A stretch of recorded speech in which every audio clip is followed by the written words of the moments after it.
I am Rondi Barelio, the 57th batch, and before God called me to be a missionary, I am a member of the Philippine National Police for almost 11 years.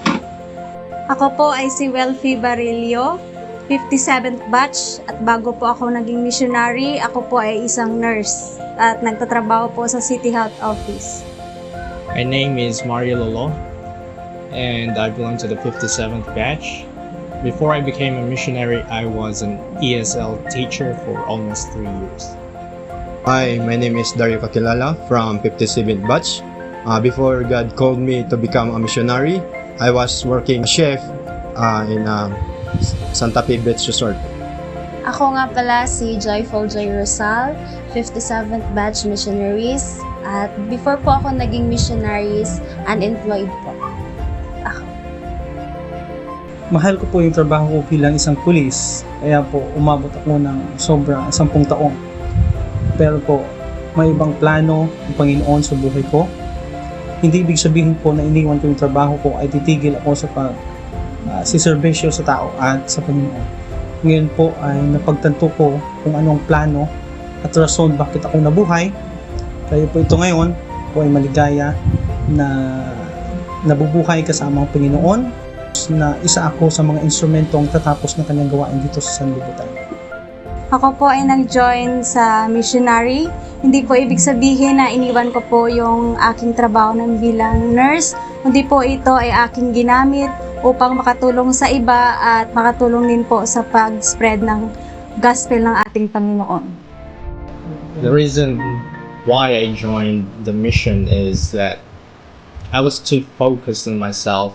I was too focused on the worldly things, and I felt like I was slowly drifting away from my spiritual life. So I believe that God called me to become a missionary, and I'm glad that I listened to His calling. Iniwan ko po ang aking trabaho para gamitin ko ang aking talento, ang aking profession para sa maglingkod sa ating Panginoon. Kaya po ako nag-join bilang missionary dahil wala lang. Pero dito ko napatunayan na ang pagiging missionary ay isang pinakamagandang trabaho para sa Panginoon.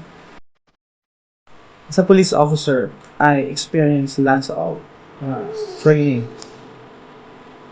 A hard one actually, but this training is one of a kind. And I learned a lot of lessons from this training, but the number one is I learned how to depend solely on God. It is because I can do it without Him.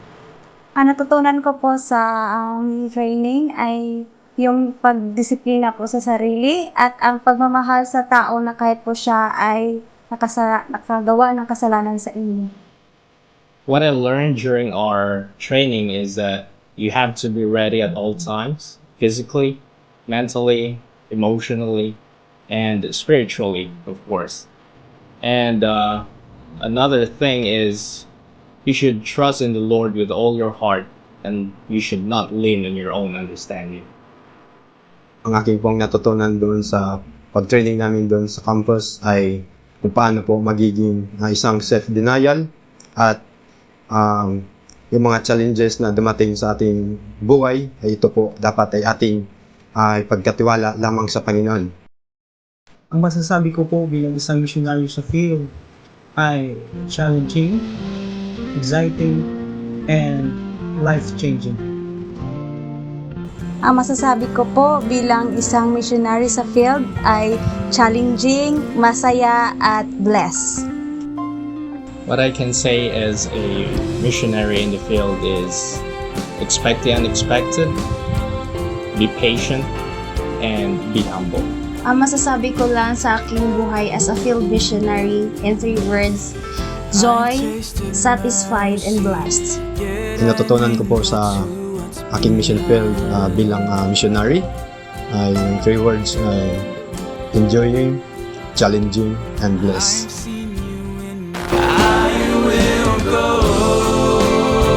You can be a missionary.